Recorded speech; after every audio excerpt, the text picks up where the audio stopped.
오늘 믿은 대로 될지어다 라는 제목으로 함께 말씀을 나누기를 원합니다. 먼저 로마 시대의 종에 대한 사람들의 생각은 이렇습니다. 하인이나 종이나 노예는요 다 같은 신분입니다. 그리고 인격이 부정됩니다. 다시 말하면 사고 팔 수 있는 재산이에요. 사람인데 재산으로 치부했습니다. 마치 우리가 금반지 하나 끼고 있는 것처럼 그냥 하인이나 종이나 노예는 돈 주고 살 수도 있고 팔 수도 있는 재산입니다. 대부분 전쟁 포로들이 이런 노예나 종이나 하인이 되었습니다. 그래서 그들 가운데는 이런 규정이 있었습니다. 농사를 짓는 세 가지 도구가 있는데 첫 번째는 말을 하는 도구가 누가 있냐면 종과 노예가 있습니다. 두 번째는 농사 짓는 도구 두 번째는 말을 못하는 도구예요. 그것은 바로 동물이었습니다. 세 번째는 소리가 아예 없는 도구, 그건 수레와 쟁기였습니다. 이것이 바로 종과 노예와 하인에 대한 사람들의 생각이었습니다. 오늘 본문을 보면 예수님께서 가버나움에 제자들과 함께 들어가자 로마의 군인 가운데 백부장이라고 하는 직위를 가진 한 사람이 마치 주님을 기다렸다는 듯이 주님 앞으로 나왔습니다. 백부장이라고 하는 것은 로마 군사 100명을 거느린 장교를 백부장이다 이렇게 말합니다. 그 사람은 유대인이 아닙니다. 그 사람은 로마 사람입니다. 로마가 유대인을 통치하기 위해서 유대 지역에 이스라엘 있죠. 거기에 고용된 로마 사람입니다. 그런데 이 사람이 예수님께 나왔습니다. 그리고 성경은 그가 예수님께 간구했다 이렇게 말하고 있습니다. 여기서 간구했다라는 말은요, 우리가 부탁하는 것과는 다른 인간이 절대적인 하나님 앞에서 무언가를 구하는 태도, 이것을 간구하다 이렇게 말합니다. 그러니까 이 백부장은 자신의 하인을 위해서 예수님께 나와 간구했다라고 하니까 그 하인을 진심으로 사랑했다라고 볼 수 있습니다. 이 당시에는 그도 농기계 중에 하나였어요. 돈으로 사고 팔 수 있는 재산이었지만 이 백부장은 자신의 하인을 그렇게 보지 않았다는 것입니다. 하인의 중병을 위해서 예수님께 와서 간청했습니다. 다시 말하면 탐원했다라는 것입니다. 단지 그냥 고쳐주세요 라는 부탁 정도가 아니라 부모가 자식을 위해서 자신의 수치와 모욕을 감수하고서라도 간절히 비는 바로 그 간청을 했다는 것입니다. 사실 백부장이 믿는 사람이었는지 예수님을 믿지 않는 사람이었는지 우리는 잘 모릅니다. 그러나 확실한 것은 그가 예수님께 나왔다는 것은 예수님만이 이 문제를 해결할 수 있는 분이라고 그가 믿었다는 것을 알 수 있습니다. 왜냐하면 백부장 정도의 위치에 있는 사람이 모든 방법을 써보지 않을 리가 없습니다. 또한 자신의 하인이다 라고 표현한 것을 보면 이 하인은 그냥 자신의 어떤 그 부대의 어떤 군인이 아니라 노예나 종이었을 가능성이 큽니다. 또한 백부장이 하인의 병 때문에 예수님께 간구하는 것을 볼 때 이 종은 백부장에게 특별한 종이었을 가능성이 있든지 아니면 이 백부장은 원래가 다 심성이 자기 수하에 있는 모든 사람들은 자기 가족처럼 여기는 그런 사람이었는지 어쩌면 두 가지 모두일 수도 있습니다. 만약 이 사람이 이기적인 사람이었다면 간구도 하지 않았을 뿐만이 아니라 했다 손 치더라도 예수님께 다른 무언가를 먼저 말씀했을 것입니다. 로마 시대에는 만약에 노예가 나이가 들었든지 만약 노예가 병이 들었든지 그러면은 쓸모없는 농기구와 함께 다른 사람에게 팔아버려라 라고 하는 것이 이 사람들이 가지고 있는 일반적인 생각입니다. 그러니까 이 백부장은 자신 아래에 있는 이 종이 아팠다면 그냥 팔면 끝났습니다. 그런데 그렇게 하지 않았다는 것입니다. 이기적인 사람은 결코 종 때문에 수치와 모욕을 감수하지 않습니다. 그리고 이런 종이 아프다는 일 때문에 오지도 않습니다. 근데 오늘 본문의 백부장은 자기 수하에 있는 종의 목숨을 구하기 위해서 예수님께 나와 간구하고 있습니다. 6절을 보시면요. 주여 내 하인이 중풍병으로 집에 누워 몹시 괴로워하나이다. 이렇게 주님께 간구하고 있습니다. 그러자 7절에 주님께서 이렇게 말합니다. 내가 가서 고쳐주리라. 이 본문을 보면 주님은 어떤 조건도 요구하지 않습니다. 주님, 제 하인이, 제 노예가 중풍병으로 집에 누워서 굉장히 괴로워하고 있습니다. 그럴 때 주님께서 내가 어떻게 하면 되는데 이렇게 말씀하지 않으세요. 주님은 머뭇거리지도 않으시고 내가 가서 고쳐주리라 라고 응답합니다. 주님은 종종 이런 요구를 받을 때 이렇게 하는 것이 주님의 일반적인 답변이었습니다. 그래, 내가 무엇을 하여 주기 원하느냐? 주님은 대부분 이렇게 묻습니다. 그런데 오늘 이 백부장의 이 물음에 대해서 주님, 제 하인이 중풍병으로 집에 누워서 몹시 괴로워하고 있습니다 라고 말할 때 주님께서는 내가 무엇을 해주기를 원하느냐 라고 묻지 않으시고 내가 가서 고쳐주리라 라고 말씀하십니다. 너무 간단하고 너무 쉽게 백부장의 간구를 들어주십니다. 왜 그렇게 하셨을까? 주님께서는 이미 백부장의 믿음을 아신 것 같습니다. 그리고 주님이 기대하셨던 믿음을 백부장을 통해서 보신 것이 분명합니다. 그런데 백부장의 반응이 의외입니다. 8절 9절 보시면은요, 우리 다 함께 읽죠. 시작. 주여 내 집에 들어오심을 나는 감당치 못하겠사오니 다만 말씀으로만 하옵소서. 그러면 내 하인이 낫겠나이다. 나도 남의 수하에 있는 사람이요 내 아래 군사도 있으니 이더러 가라 하면 가고 저더러 오라 하면 오고 내 종도로 이것을 하라 하면 하나이다. 아멘. 백부장은 주님께서 자신의 집에 오시지 않아도 된다라고 만류하고 있습니다. 당시 많은 사람들은 어떻게든 주님을 자신의 집에 초대하려고 했습니다. 아픈 사람에게 주님을 모시고 가려고 했어요. 그러나 백부장은 주님을 모시고 가지 않습니다. 단지 백부장은 이렇게 말합니다. 다만 말씀으로만 하옵소서. 이렇게 말하고 있어요. 예수님은 그런 백부장의 대답을 들으시고 아주 기이 여기셨다 이렇게 말하고 있습니다. 그리고 주님을 쫓는 자들을 향해서 주님이 이렇게 말씀하십니다. 10절로 12절 말씀 제가 읽어드리면요, 예수께서 들으시고 기이 여겨 쫓는 자들에게 이르시되 내가 진실로 너희에게 이르노니 이스라엘 중에 아무에게도 이만한 믿음을 만나보지 못하였노라. 또 너희에게 이르노니 동서로부터 많은 사람이 이르러 아브라함과 이삭과 야곱과 함께 천국에 앉으려니와 나라의 본 자손들은 바깥 어두운 데 쫓겨나 거기서 이를 갈미 있으리라. 아멘.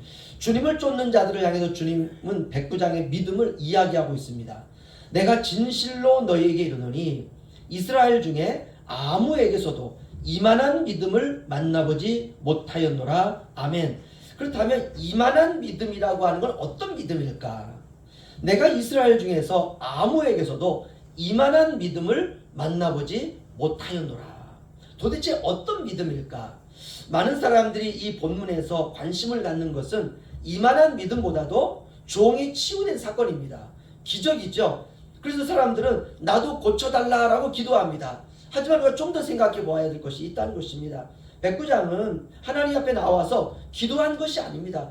그가 물론 간구했지만 이 간구는 우리가 무턱대고 하는 기도가 아니라 예수님께 간청한 것입니다. 내 하인을 고쳐달라고 간청한 것입니다. 백부장이 간구한 것은 어떤 기도의 어떤 그 기능을 가지고 주님께 접근한 것이 아니라는 것입니다. 주님과 백부장의 대화는 굉장히 평범해 보입니다. 물론 중풍병이 낫는 사건은 평범하지 않지요. 그러나 사건의 전개 자체는 굉장히 평범합니다. 그런데 그 속에 아주 중요한 믿음의 비밀이 숨겨져 있다는 것입니다. 예수님께서 백부장에게 말씀하십니다. 13절 보시면요, 예수께서 백부장에게 이르시되 가라 내 믿은 대로 될지어다 하시니 그시로 하인이 나으니라. 아멘. 이것이 바로 사건 전체에 대한 흐름입니다. 이제 우리가 오늘 메시지의 핵심을 우리가 풀어가길 원합니다. 오늘의 초점은, 우리의 초점은 이만한 믿음과 내 믿은 대로라고 하는 것입니다. 여기에 우리가 초점을 맞추어서 믿음의 비밀을 우리가 추적해 가도록 하겠습니다.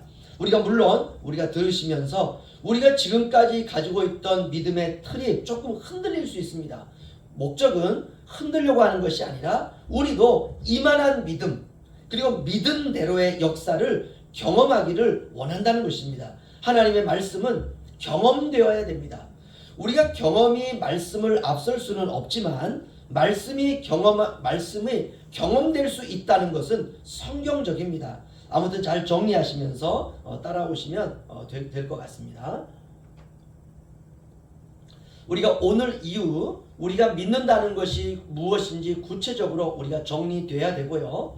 믿음 생활이 더 풍성하고 하나님과 우리가 살아있는 인격적인 관계가 새롭게 열리고 우리가 무엇을 믿고 무엇을 붙들고 살아가야 되는지 실질적인 부분에서 우리가 도움을 얻어야 되리라 믿습니다. 또한 바라기는 오늘날 이 시대의 값싼 복음에 우리가 현혹되어서도 안 된다는 것입니다. 우리는 이 본문에서 어떤 교리적인 설명들은 찾을 수 없습니다. 또한 백부장이 그런 교육을 받고 지속적으로 우리처럼 예배를 드리고 성경을 공부하고 했다고 볼 수도 없습니다. 하지만 왜 오늘날 성도들은 엄청난 성경 공부와 훈련이라고 하는 훈련을 다 받고 있음에도 불구하고 이만한 믿음과 믿음대로 되는 체험이 약할까라고 하는 것을 우리가 이 시간 고민할 필요성이 있다는 것입니다. 그저 하나님 말씀은 지식에 머무는 것이 아닙니다. 믿음은 동적인 것입니다. 찰스 스펄전이라고 하는 목사는 이렇게 말했습니다. 믿음은 삼손의 머리와 같다 이렇게 말했습니다. 삼손은 머리가 잘리면 힘을 못 쓰고 그렇죠? 머리가 길면 힘을 쓰지 않습니까? 우리의 믿음이 삼손의 머리와 같다 이렇게 말합니다. 다시 말하면 우리의 믿음은 동적이라는 것입니다. 믿음은 움직이는 것이라는 뜻입니다. 믿음은 삶의 변화와 전환이 일어나는 역동적인 것입니다.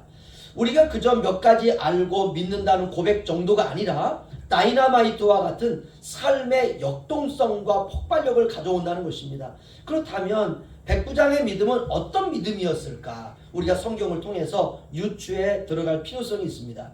백부장의 믿음은 현실과 동떨어진 믿음이 아니었다는 것입니다. 백부장은 현실을 떠나서 신비한 현상을 구하지 않았습니다. 오늘 백부장은 현실의 문제를 가지고 주님 앞에 왔다는 것입니다. 그런데 그냥 온 것이 아니라 아주 중요한 걸 가지고 왔습니다. 그것은 바로 낮은 자에 대한 사랑을 가지고 왔다는 것입니다. 하인에 대한 사랑. 그는 종을 자신의 몸처럼 사랑했다는 것입니다. 이것이 바로 긍휼입니다. 마태복음 5장을 보면 주님께서 이렇게 말합니다. 긍휼히 여기는 자는 복이 있나니 저희가 긍휼히 여김을 받을 것이며, 마태복음 9장 13절은 너희는 가서 내가 긍휼을 원하고 제사를 원치 아니하노라 하신 뜻이 무엇인지 배우라. 내가 의인을 부르러 온 것이 아니요 죄인을 부르러 왔노라 하시니라. 아멘. 주님이 원하시는 믿음의 비밀은 바로 긍휼이었습니다. 긍휼은 죄인을 부르러 오신 주님의 사랑입니다. 백부장이 성경을 공부하여서 이 말씀을 안 것이 아닙니다. 그는 단지 그 마음을 가지고 있었다는 것이에요. 어떤 마음이냐? 종을 사랑하는 마음이었습니다. 그가 의도적으로 내가 긍휼히 여겨야지 라는 말씀을 생각하면서 주님께 나온 것이 아니라 그는 주님이 원하시는 하인에 대한, 노예에 대한, 종에 대한 긍휼로 주님 앞에 간구했다는 것입니다. 그런데 그것이 바로 주님이 원하고 찾으시는 모습이었다는 것입니다. 그리고 주님은 그것을 믿음으로 인정해 주신 것입니다. 긍휼히 여기는 마음이 믿음입니다. 여러분, 누구든지 긍휼히 여기시기를 주님의 이름으로 축원합니다. 그러기 위해서는 내 기준이 없어져야 돼요. 내 틀이 없어져야 됩니다. 사랑하는 성도 여러분, 우리 평상시의 삶이 중요합니다. 믿음은 벼랑간 생기는 게 아닙니다. 우리가 평상시 살아가는 우리의 태도와 관련이 있습니다. 우리가 하루하루 살아가는 삶 속에 이만한 믿음의 삶이 있기도 하고 불신앙으로 가득 찬 삶이 채워지기도 하는 것입니다.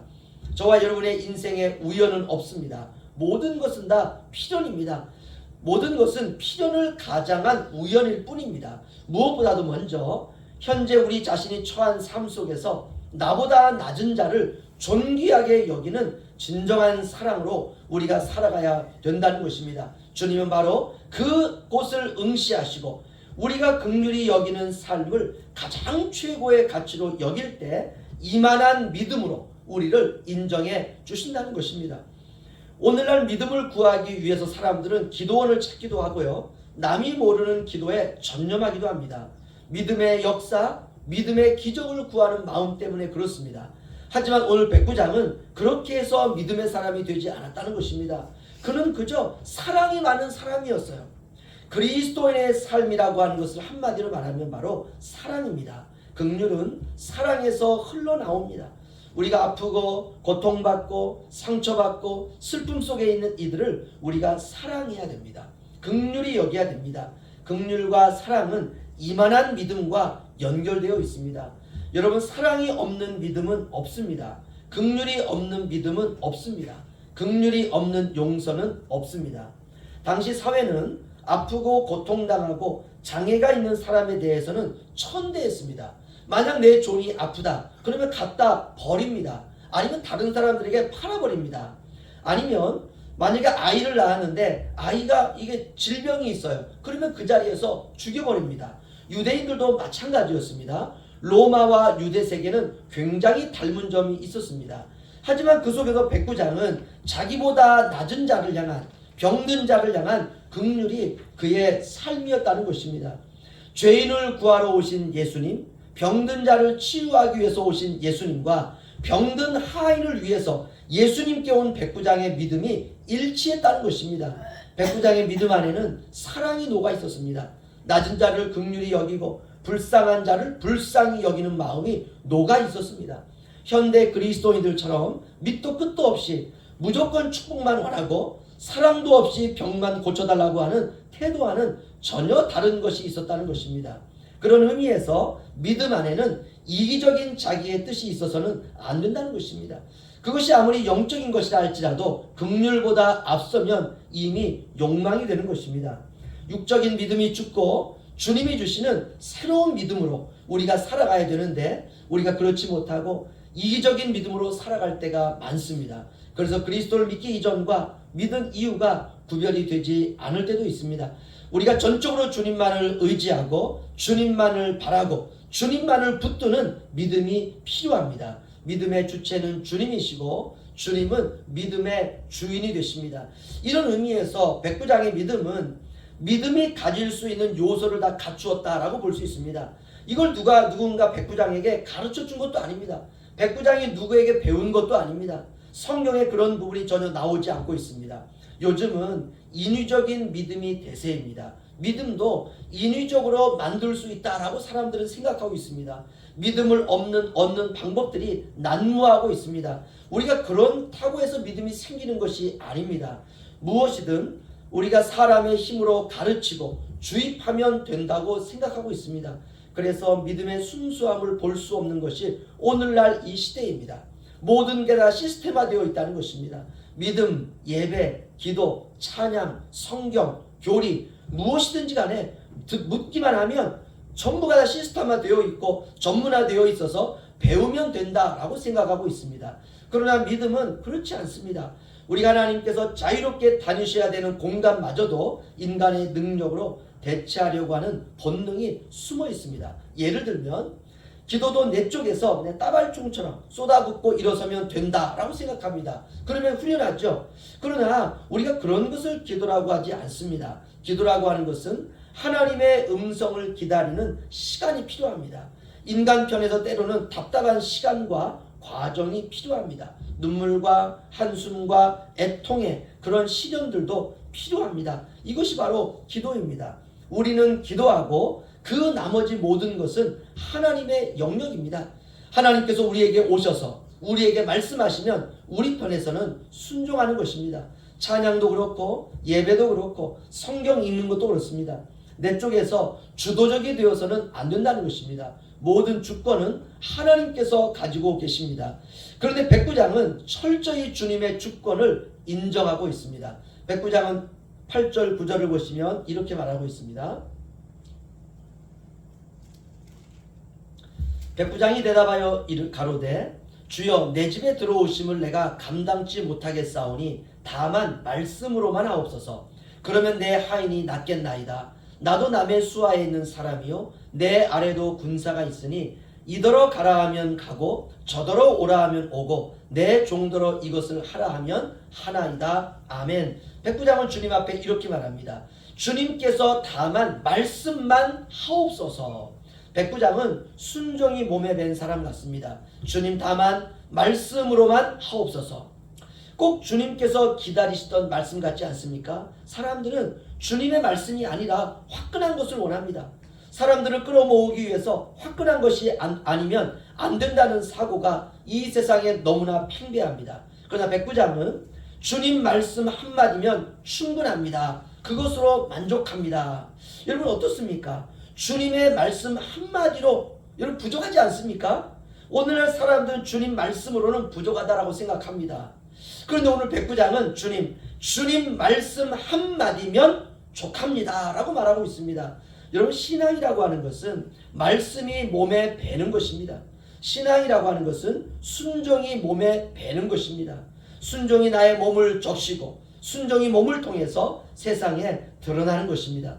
우리 백부장의 모습을 통해서 저는 오늘 세례 요한이 주님께 저는 주님의 신발끈 묶는 것도 감당할 수 없는 사람입니다 라고 하는 그 말씀이 생각이 납니다. 자신을 주님 앞에 철저히 낮추는 모습. 여러분 믿음은 주님 앞에 몸을 낮추는 것입니다.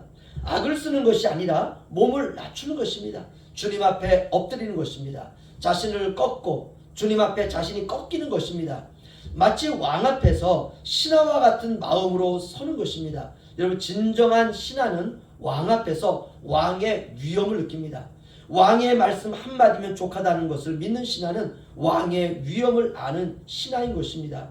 여러분 왕이 아무리 말을 해도 그 말을 허풍으로 하는 신하가 있다면 왕이 허풍쟁이이든지 아니면 신하가 문제가 있든지 둘 중에 하나입니다. 하나님은 왕이십니다. 주님은 왕이십니다. 하나님의 말씀은 변개함이 없습니다. 1.1핵이라도 땅에 떨어짐이 없습니다. 하나님의 입에서 나온 모든 말씀은 다 이루어집니다. 이렇게 믿음으로 받아들이는 신하에게 그 믿음대로 되는 역사가 나타나는 것입니다. 주님은 백부장에게 내 믿음대로 될지어다 라고 말씀하고 있습니다. 여러분 신앙생활은 믿음대로 되는 삶입니다. 그렇다면 우리가 무엇을 믿어야 될까? 믿음의 내용이 있어야 됩니다. 그리스도인의 믿음의 내용은 무엇일까? 그것은 바로 예수 그리스도입니다. 그분이 우리 믿음의 내용입니다. 백부장의 믿음 안에 들어있는 모든 믿음의 주체는 바로 예수님이었습니다. 백부장에게는 예수님으로 꽉 차 있습니다. 그리고 예수님의 말씀에 대한 믿음이 전부였습니다. 주님은 백부장에게 내 믿음대로 이루어진다 라고 말씀해 주셨습니다. 그렇다면 우리는 이제 무엇을 믿을까? 오늘날 현대인들은 너무나 복잡합니다. 그 속에 시나리오가 깨끗하지 않습니다. 우리가 사람들과 대화를 할 때 느끼는 게 무엇이냐 하면 너무 복잡해요. 너무 많은 것들이 엉켜 있습니다. 단순하지가 않습니다. 믿음대로가 없습니다. 능력도 행하고 싶고 보란듯이 성공도 하고 싶고 내가 옳다는 것을 자랑하고도 싶고 우리의 마음의 셈이 순수하지 않습니다. 백부장은 자신을 위해서 온 것이 아닙니다. 순전히 다른 사람의 유익을 위해서 자기의 체면과 수치심과 자존심과 명예 이 모든 것을 포기하고 주님 앞에 왔다는 것입니다. 백부장의 믿음 안에는 희생이 있고 사랑이 있고 긍휼이 있습니다. 혹 이 일 때문에 당해야 되는 손가락질과 핍박이 있다면 그것도 당하리라라고 하는 그 마음이 있다는 것입니다. 당시의 신분으로 따진다면 위험한 일입니다. 하찮은 종에 관한 신변 문제였습니다. 하지만 그 하찮은 것에 이 백부장은 자신의 모든 것을 다 걸고 있다는 것입니다. 사실 믿음이라고 하는 것은 하찮은 것을 배제하지 않는 것입니다. 평범한 것에서부터 하찮은 것에 이르기까지 소중히 여기는 자세가 필요합니다. 믿음대로 된다는 것은 하찮은 모든 것에 이르기까지 적용되는 우리의 신앙입니다. 종은 하찮은 존재지요. 그러나 그 하찮음에 긍휼을 쏟아 부은 것 이것이 바로 백부장의 믿음이었습니다. 하찮은 것이 다른 사람의 운명이 될 수도 있다는 것입니다. 말씀을 마치면서 믿음대로 될지어다. 이건 누구나 원하는 기적입니다. 그러나 이 기적은 평범하고 하찮은 삶에 긍휼로 반응하는 태도에 있다는 것입니다. 우리는 무엇을 믿습니까? 그 믿음의 시작과 동기와 과정과 그 내용에 따른 모든 결론이 나의 유익이 아니라 다른 사람의 유익을 위해서 나의 삶을 다른 사람을 위한 긍휼로 채우는 것 이것이 바로 믿음대로 된다라고 하는 주님의 응답이라는 것입니다. 여러분 긍휼한 인생을 사시기를 바랍니다. 누구도 가지 않은 길입니다. 그러나 주님은 긍휼한 인생을 사는 그에게 걸어오셨습니다. 여러분 누구라도 긍휼히 여기시는 바로 그 하찮은 우리 마음의 진심이 믿은 대로 되는 기적의 시작일 줄로 믿습니다. 기도하겠습니다.